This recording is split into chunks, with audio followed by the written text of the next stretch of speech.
Anyway, turned out this dude was banging a coworker who was 16, he was 25, expecting his first child with his wife.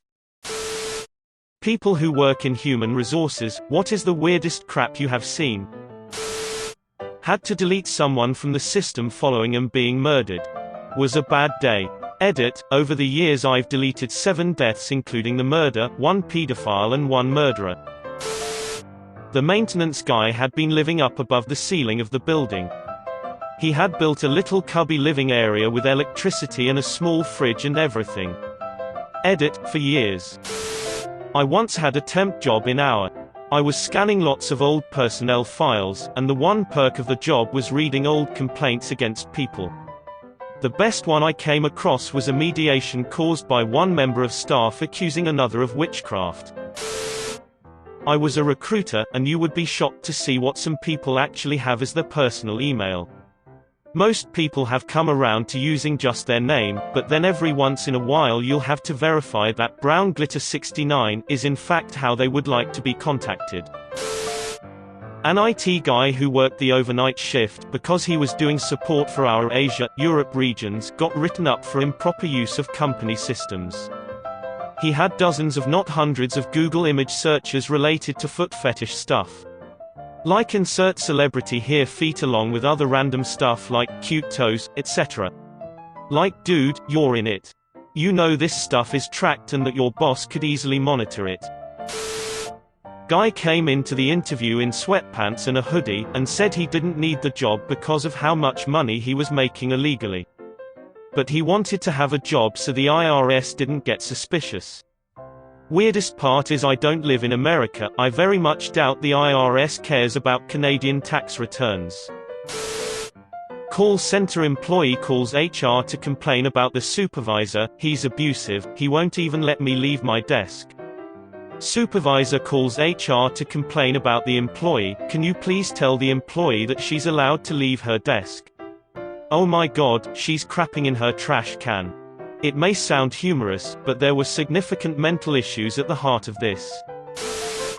I used to work at a staffing agency that placed people at manufacturing positions. Everyone had to be drug tested at the office as part of the orientation. If the pickup came back as inconclusive, we'd send the potential hire to a medical lab.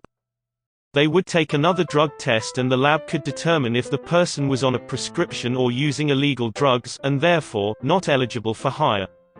So one guy failed his drug test at the lab. He came back to the office claiming that it wasn't his fault. He explained that he was riding in a car and he stuck his head out the window. Then, when the car passed under a bridge, someone threw a bunch of cocaine off the bridge, it hit him in the face, and he accidentally inhaled it. One of the candidates I was interviewing via Skype. 1. Answered the phone while in his boxers and a tank top, then stood up to grab his blazer that was probably about 3 feet away. I had to see him in his stretched out boxers. 2. Had a porn site up and open during a shared screen trial, to see how well he can use the digital classroom. I had to remind him I can see his screen, he goes, oh yeah sorry. Next, instead of just closing it from the corner of his partially hidden window, he clicks open the window in full view then closes it. That was nice. ETA, no, guys, he didn't get the job.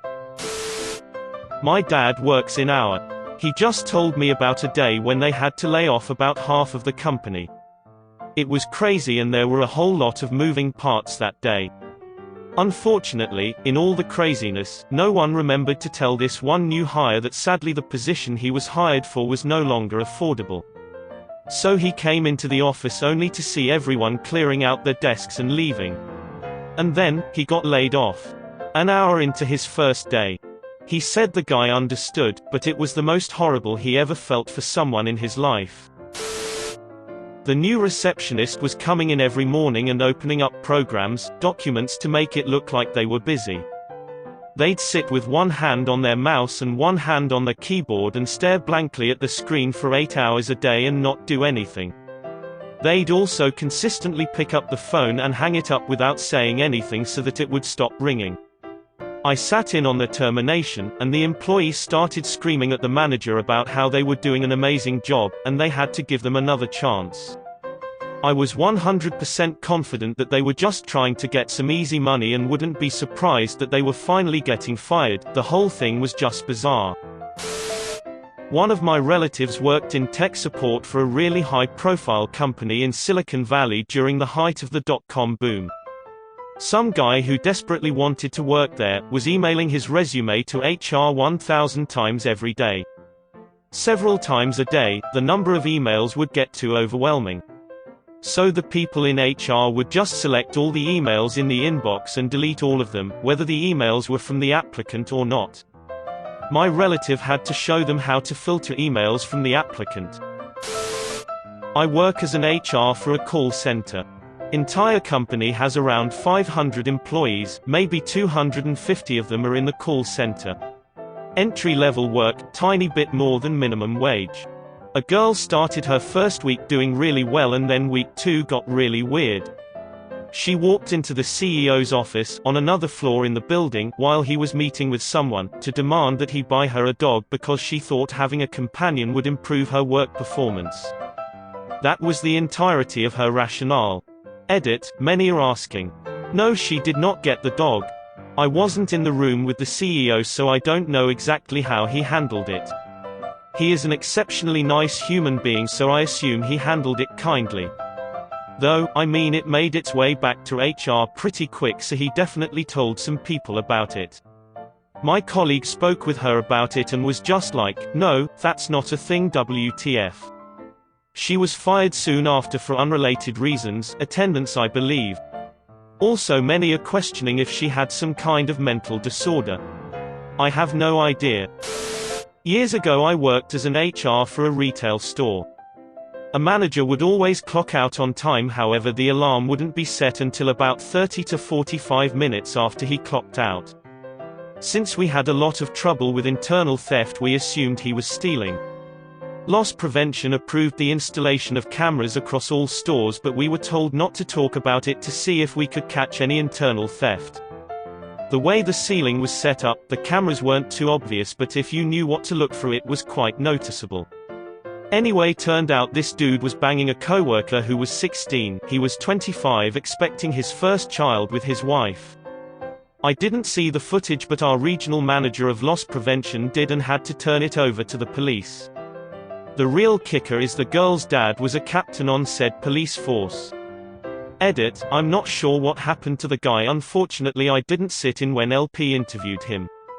According to my district manager, the authorities were notified, but I'm not sure if he was arrested after the interview was finished. We weren't allowed to discuss what happened, but word got around. This was in Texas and the age of consent is 17, and the female had just turned 16 a few months prior. As for her, she officially resigned, and last I heard she became a nurse. I used to work in HR at a large corporation. There was a big HR back-office team doing a lot of processing and data entry, including employees' bank info for their salary. It just so happened that on the same day 2 employees with the same name started, and a huge cluster ensued. First, the banking information was entered for the wrong person, one of them realized and had it corrected, but the other wasn't fixed, so both salaries went to one person. The unpaid guy started refusing to come to work, but payroll said that the payment cleared and the account was in his name, so he was terminated for refusing to come to work. He kept calling and the HR support team kept misidentifying him as the other guy who was still working for us, so when they raised a ticket to get his bank information changed, they changed the info of the wrong guy, so now the guy who doesn't work for us is getting paid the salary of a guy who does. When this was finally worked out, the first guy was given his job back, but on his first day back security misidentified him, and issued him a badge of the other employee, so now he was clocking hours for the other guy, and not getting paid again because he never clocked in for himself. It took about 3 months for all this to be worked out. Moral of the story is use an email address to identify people. Edit, yes, the employees had unique IDs, the problem was people were searching for them by name and tunnel visioning on the first result. Also, I was suggesting the email can be used to identify people face to face or over the phone, I wasn't suggesting it should be used as the primary key in a database. Like and subscribe for more funny, interesting, and scary r/ask Reddit videos.